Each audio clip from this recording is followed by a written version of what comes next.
중학교 학생 여러분, 여러분을 만나게 돼서 정말 반가운데요. 선생님은 소통 스피치 전문 강사로 활동하고 있으며 지금 현재 비전아이 스피치 강사로 활동하고 있는 김덕자입니다. 여러분과 함께 오늘은 스피치 잘하는 법에 대한 이야기를 한번 나눠볼까 하는데요. 어떻게 하면 상대편이 이해하기 쉽게 말을 할 수 있는지 그거에 대한 이야기를 한번 나눠볼까 합니다. 스피치를 잘한다는 것은 과연 무엇일까요? 스피치를 잘한다는 것은 전달력 있는 스피치, 공감을 얻는 스피치. 흔히 말하면 어떤 사람은 무엇인가를 열심히 말을 하는데 듣는 사람이 도대체 무슨 얘기를 하는지 모르겠어. 아니, 이야기를 알아듣게 이야기를 해야지. 참 답답하게 말을 하네. 이렇게 이야기하는 경우가 상당히 많이 있습니다. 그래서 귀에 쏙 들어오는 스피치, 전달력 있는 스피치에 대한 이야기를 오늘은 여러분과 함께 나눠볼까 합니다. 여러분, 가벼운 일상을 말을 한번 해볼 거예요. 우리 스피치를 잘하기 위해서는 발음, 발성, 호흡이 기본적으로 갖춰져야 되겠지만 말하는 법에 있어서도 연습이 많이 필요한데 얼만큼 쉽게 연습이 되어 있는지 한번 가벼운 일상 스피치를 한번 해보고 시작할까 합니다. 여러분, 태풍 소식에 걱정이 많으시죠? 게다가 코로나로 재확산에 무더위까지 숨막히게 하는 오늘입니다. 하지만 우리 모두는 힘들지만 지혜롭게 오늘을 이겨내야죠. 여러분 모두 힘냅시다. 이렇게 이야기하는 이 가벼운 일상 스피치 같은 것도 여러분들이 스스로 말을 하고 발성과 발음 연습을 하다 보면 스피치에는 훨씬 자유로운 스피치가 이루어질 듯 합니다. 그래서 한 가지만 더 여러분의 스피치, 일반적인 스피치를 한번 해보도록 하겠습니다. 여러분의 기분을 한번 표현해봐요. 기분을 표현할 때는 자신감 있게, 당당하게, 자연스럽게 여러분이 지금 느끼고 있는 기분을 그대로 표현하면 됩니다. 오늘은 날씨가 너무 더워요. 지금 찌는 듯한 더위가 저희 가슴을 답답하게 하고 짜증나게 하는데요. 이런 때는 시원한 팥빙수에 시원한 사이다 한 잔을 딱 마셨으면 좋겠습니다. 이런 것도 여러분의 기분 표현이라고 할 수 있겠죠?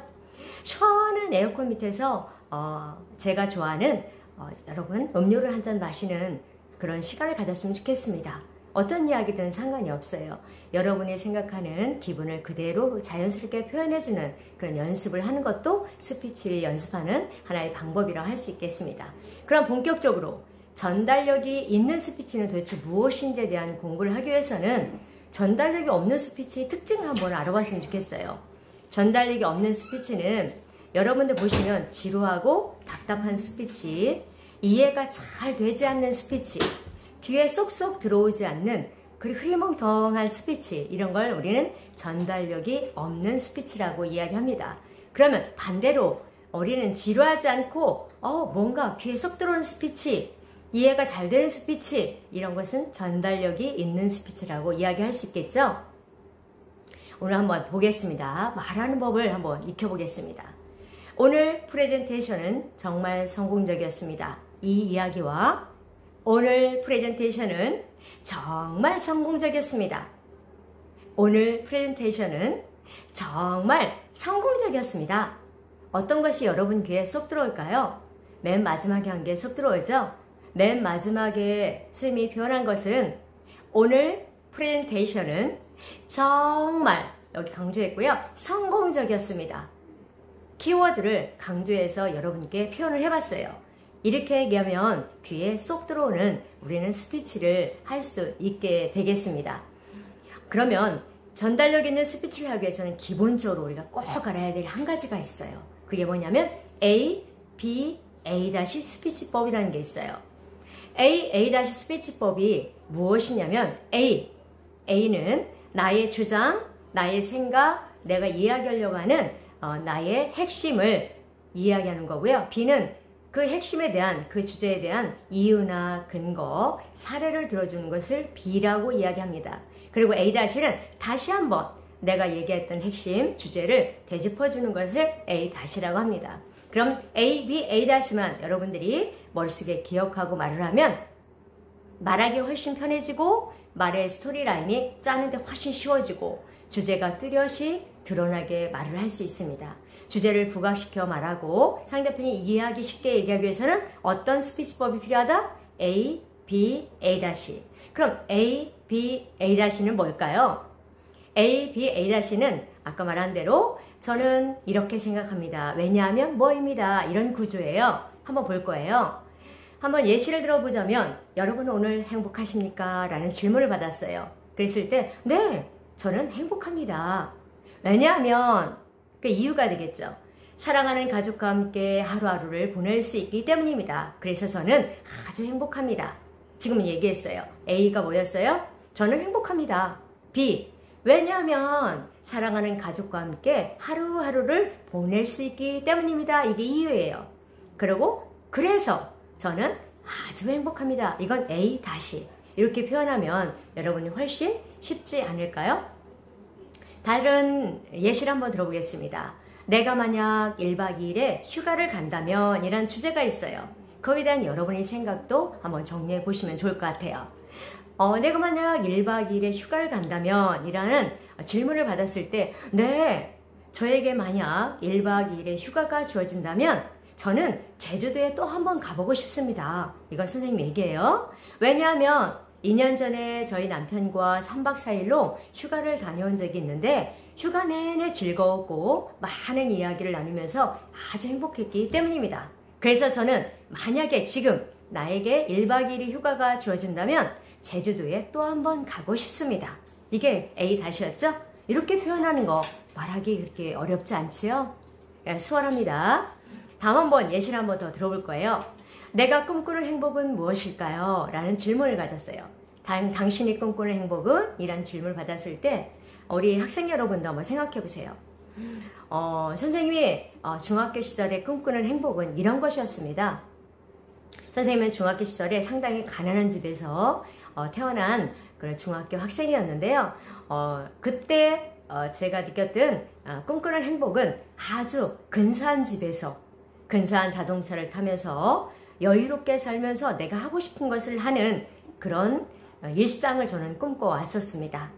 이런 것처럼 내가 꿈꾸는 행복은 이라는 주제를 가졌을 때 여러분들 꿈도 한번 생각해보고 내가 꿈꾸는 행복이 무엇인지 한번 이야기해보는 아까 A, B, A-를 한번 이야기해보는 연습을 한번 해보시면 좋을 것 같습니다. 다음은 내가 이루고 싶은 올해의 목표는 무엇이다. 왜냐하면 뭐이기 때문이다. 이 구조를 한번 여러분 얘기를 한번 해봤으면 좋겠어요. 올해 이루고 싶은 올해의 목표는 전교 1등입니다. 왜냐하면 제가 전교 2등만 매일 해왔었는데요. 저도 탑을 한번 찍고 싶기 때문입니다. 그래서 올해 이루고 싶은 목표는 전교 1등입니다. 또 다른 예시가 있다면 저는 올해 이루고 싶은 올해의 목표는 친구 2명을 아주 진솔하게, 솔직하게, 진지하게 사귀는 것입니다. 왜냐하면 저는 다양한 친구들과 많이 소통하는 것을 좋아하는데요. 여러 친구들은 많은데 깊이 있게 사귀는 친구들은 많지 않은 것 같습니다. 그래서 저는 진실되게 저희 마음을 털어놓을 수 있는 그런 진지한 친구 2명을 사귀는 것이 저희 올해의 목표라고 할 수 있습니다. 이런 것처럼 여러분의 예시를 한번 들어가면서 여러분이 스피치법을 연습을 하면 훨씬 좋을 듯 싶습니다. 다음 예시는 한번 여러분 아주 손쉽게 다가갈 수 있는 예시인데요. 예를 들어 가장 고마운 일은 무엇이다 라는 문구가 주어졌습니다. 그럼 여러분 땡땡땡에 여러분의 이야기를 한번 집어넣어 볼 거예요. 올해 들어 가장 고마운 일은 제가 코로나로 너무 힘들어하고 있을 때 선생님이 예시예요. 있을 때 저에게 일거리를 주는 사람이 가장 고마웠습니다. 왜냐하면 코로나로 인해서 모든 강의가 몰수업되고 아무 일이 하지 못할 때 그리고 무기력감에 빠져 있을 때 우울감에 빠져 있을 때 저에게 누군가가 이거 해보면 어때요? 온라인 강의 해보면 어때요? 라고 제시해 줬을 때 저는 정말 행복했습니다. 그분이 정말 고마웠습니다. 그래서 올해 가장 고마운 일은 저에게 온라인 강의를 제안하신 분입니다. 이렇게 여러분도 한번 예시를 한번 들어보면 어떨까 싶습니다.